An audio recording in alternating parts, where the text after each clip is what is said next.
Bueno, la hemorragia de tubo digestivo de origen no determinado es aquella en la cual tenemos una pérdida hemática sin encontrar el origen de la misma, posterior a estudios endoscópicos convencionales como es la panendoscopia y la colonoscopia, y requiere de estudios suplementarios para determinar el origen de la misma. Es un reto para el gastroenterólogo endoscopista el poder llevar a cabo el diagnóstico de este tipo de lesiones, y los resúmenes que revisé y los trabajos que revisé van primero encaminados a diagnóstico, posteriormente a terapéutica y posteriormente a complicaciones.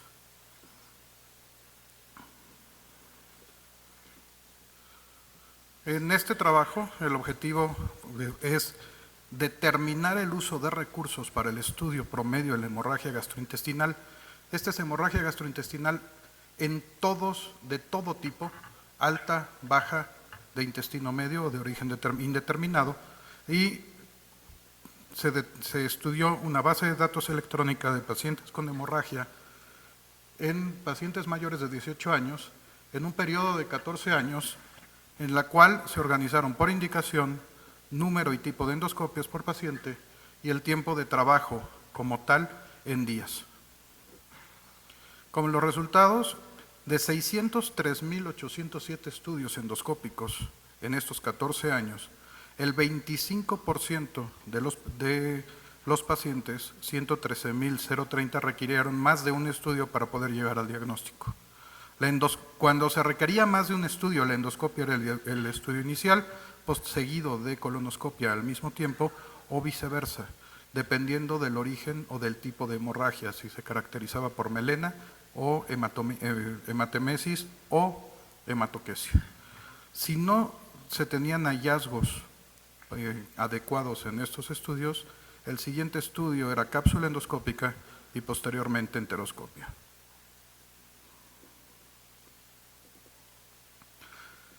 En promedio, los pacientes con hemorragia gastrointestinal de origen no determinado requieren 2.4 procedimientos para poder identificar el sitio de hemorragia, y mencionan que el tiempo promedio para poder llegar a diagnóstico puede ir desde el tan corto de 3 días como tan largo de más de 250 días, dependiendo de la disponibilidad de los recursos y la disponibilidad de los estudios en los diferentes servicios.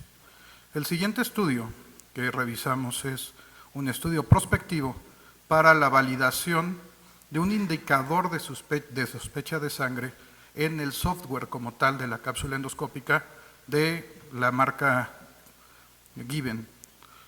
El objetivo es valorar el indicador de sospecha de sangre del programa Rapid Reader 6.0 para detectar los puntos de hemorragia. Es eficaz, pero se ha determinado que tiene poca sensibilidad y especificidad, y por esto proponen un algoritmo diagnóstico que no lo describen completamente en el resumen, en el cual determinan 8 puntos, los cuales se buscan al momento de la revisión de la cápsula endoscópica, y esto para tratar de ayudar a mejorar la eficacia diagnóstica de esta herramienta. Para esto hacen un estudio retrospectivo en el cual revisan 115 pacientes consecutivos con hemorragia activa, en la cual se realiza enteroscopia por cápsula, y fueron revisados estos 8 puntos para proponer un algoritmo. Este algoritmo lo proponen y en 100 pacientes consecutivos, en forma prospectiva, que fueron a cápsula por hemorragia no identificada, ya fuera también anemia por déficit de hierro o melena, se aplicaron o se realizaron estos estudios. La revisión retrospectiva mostró que 8 marcadores de sospecha de hemorragia tienen una sensibilidad del 100% y especificidad del 100% en identificar la hemorragia activa. Esto es para identificar hemorragia activa. Y utilizando esta fórmula, se propuso en el estudio prospectivo, se encontró la misma sensibilidad y especificidad del 100% en 18 pacientes que fueron estudiados en hemorragia activa. Sin embargo, el índice diagnóstico de esta prueba, la causa de hemorragia, 61.1%, 11 de los 18 pacientes que fueron establecidos por hemorragia. Ellos concluyen que debido a la curva de enseñanza y el tiempo necesario para leer un estudio de cápsula, la presencia de estos marcadores de sospecha de hemorragia son útiles en el diagnóstico de hemorragia activa. Y sobre todo, valora 8 marcadores que son puntos rojos, el objetivo tener lesiones vasculares, la presencia de un jet o sangre, y estos marcadores facilitan al gastroenterólogo identificar el sitio de hemorragia y por consiguiente dar una adecuada terapéutica a los pacientes. Este es un estudio nacional coreano que se llama CAPENTRY, en el cual el objetivo de ellos es identificar la tasa diagnóstica de la cápsula endoscópica en pacientes por anemia de déficit de hierro no explicada, así como valorar su evolución y factores clínicos asociados.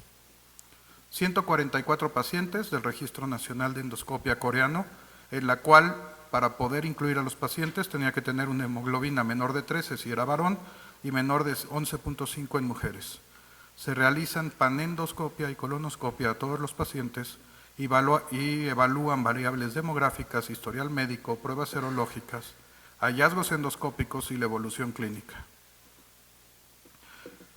La edad media de diagnóstico, 49.5 años, más o menos 20, con rangos de 10 a 90. El hombre-mujer, 1 a 1, tiempo de realización de la cápsula endoscópica, 6.9 meses. Después, muchos de estos, el tiempo medio para realizar la cápsula, 6.9 meses, que iban de 3 días hasta 24 meses después de que los estudios endoscópicos fueron realizados. En estos pacientes todos fueron valorados con sangre oculta en heces y los que tuvieron sangre oculta positiva fueron 20.8% de los pacientes. En 89 de la serie total, el 61.8% tuvieron hallazgos positivos. Los hallazgos positivos, las más importantes son angiodisplasias, úlcera idiopática, erosiones, tumores y pólipos o lesiones submucosas en 5 pacientes. Ellos concluyen que la tasa de diagnóstico para la cápsula endoscópica en pacientes con síndrome anémico es 61.8% y durante su seguimiento el resangrado puede ocurrir principalmente en los pacientes que tienen sangre oculta positiva.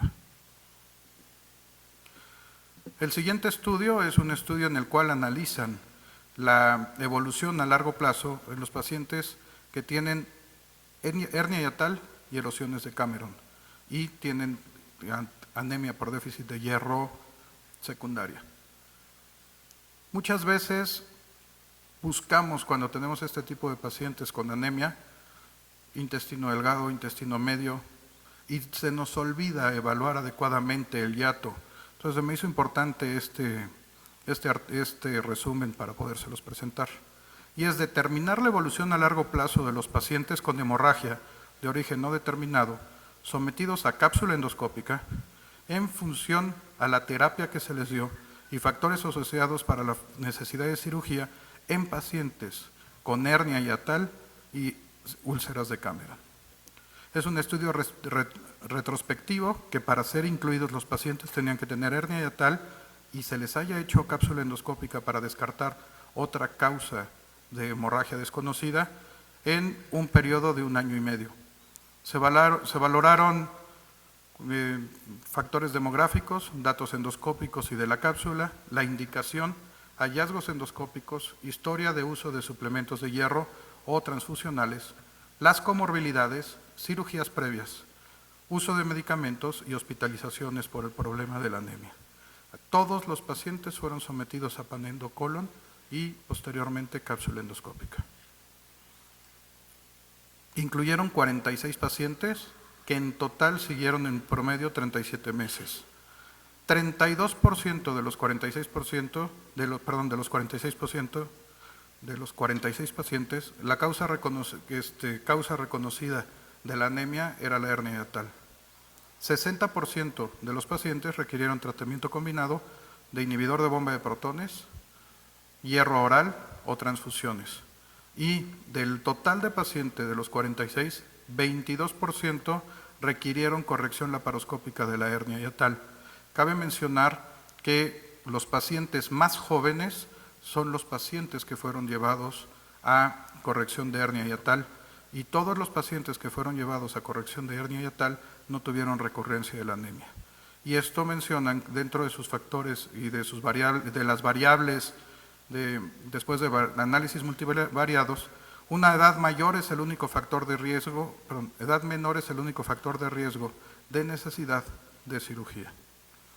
Concluyen que el tratamiento conservador con inhibidor de bombas de protones, hierro y transfusiones ocasionales es eficaz para el manejo de la mayoría de los pacientes. Pero si el paciente es joven y requiere tratamiento quirúrgico, es una excelente modalidad terapéutica, principalmente para la resolución de la anemia en estos pacientes. Los pacientes que fueron intervenidos no requirieron nuevamente de transfusiones. Este es un estudio aleatorizado, este es un estudio australiano, en el cual para la evaluación diagnóstica valoran el realizar una cápsula endoscópica convencional comparado con una enteroscopia de monobalón y cápsula endoscópica en la misma sesión. Entonces es comparar la evolución de los pacientes con una sola sesión de enteroscopia de monobalón y cápsula endoscópica contra la cápsula convencional en pacientes con hemorragia de tubo digestivo de origen no determinado. Incluyen 40 pacientes, son aleatorizados, son 20 en el grupo control, 20 en el grupo terapéutico, edad media 66.4 años, son 20 varones y 20 mujeres. Se les realiza cápsula endoscópica o enteroscopia anterógrada de monobalón y colocación de la cápsula endoscópica a través del sobretubo una vez terminado la enteroscopia o habiendo llegado al punto de inserción máxima. Si se encontraban lesiones al momento de la enteroscopia, estas eran biopsiadas o tratadas dependiendo de lo que se requiriera. Y tuvo un seguimiento importante prácticamente a 37 meses. Los grupos eran muy heterogéneos, similares en edad, sexo y requerimientos transfusionales. En los pacientes con cápsula endoscópica hubo cápsulas incompletas en mayor o que no pudieron valorar todo el intestino delgado, mayor que en los de la enteroscopia, 4 contra 0. La tasa de diagnóstico es similar en ambos grupos, 16 contra 15, 16 de los 20 pacientes tuvieron lesiones en el de cápsula, 15 pacientes de los 20 pacientes en el de enteroscopia y cápsula. Se les realizó intervención a 11 pacientes que fueron llevados a enteroscopia, 6 por angiodisplasia, 2 polipectomías y 3 tomas de biopsias. Dentro de la evolución de los pacientes requirieron mayores transfusiones los pacientes que fueron sometidos a cápsula endoscópica, 8 contra solamente 2 de los que se llevaron a enteroscopia. Requirieron de otra intervención 17 de los pacientes con cápsula endoscópica y 4 de los pacientes en los que se realizó enteroscopia anterógrada porque las lesiones estaban distales hasta el punto de máxima inserción. Entonces a estos pacientes, a 4, se les realizó enteroscopia retrógrada. Del diagrama diagnóstico, el diagnóstico definitivo de los pacientes fue más rápido en el grupo combinado. Ellos concluyen que comparando la cápsula contra la combinación de enteroscopia y cápsula es superior tanto para la impresión diagnóstica, la evolución de los pacientes, con el hemorragia de origen no determinado.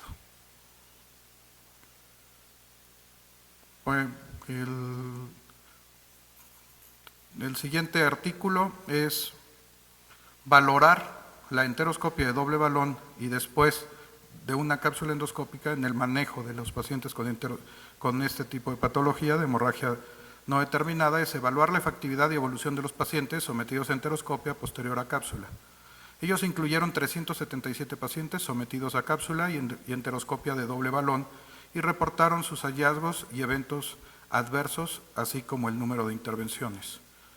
De estos 39 pacientes, 16 mujeres con edad media de 63, de 22,86.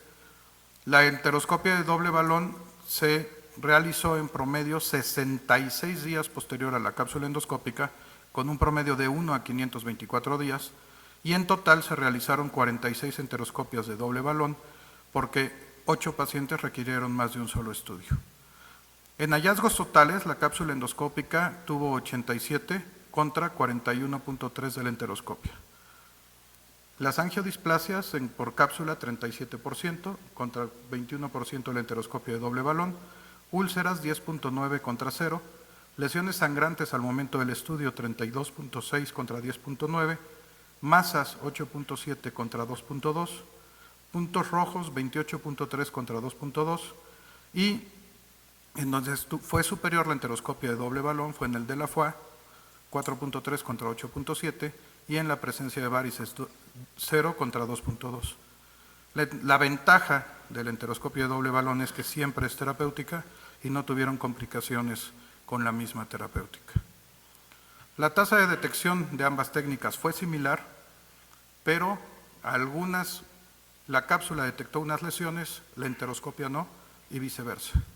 Y ellos concluyen que son complementarias y se deben de utilizar ambas para el manejo del paciente con hemorragia no determinada. El penúltimo estudio que vamos a ver es la cápsula endoscópica en la evaluación en pacientes mayores. Este es un estudio de la Universidad de California en el cual describen los hallazgos de la cápsula endoscópica en pacientes mayores. Ellos dividen a 470 pacientes que se hacen estudios de abril del 14 a agosto del 2015 y los clasificaron de acuerdo a edad en 4 grupos. Grupo A, B, con estas edades, menor de 55, de 55 a 65, 65 a 75 y mayores de 75, comparando síntomas, medicaciones y tiempo de tránsito. 470 pacientes se dividieron en estos grupos, como se menciona aquí. El uso de antitrombóticos fue mucho mayor en los pacientes mayores de 75 años. La presencia de angiodisplasias fue mayor en los pacientes mayores de 75 años y el tránsito intestinal fue menor en los pacientes de menor edad, en los menores de 55 y hasta 65 años. Y ellos concluyen que el uso de agentes antitrombóticos aumenta con la edad, así como el hallazgo de angiodisplasias o lesiones tisulares. El tránsito intestinal es significativamente más lento y concluyen con una pregunta, que si se debería de considerar la utilidad de la cápsula endoscópica a los pacientes que se están tomando agentes antitrombóticos por descartar la presencia de angiodisplasias antes de que las empiecen a tomar.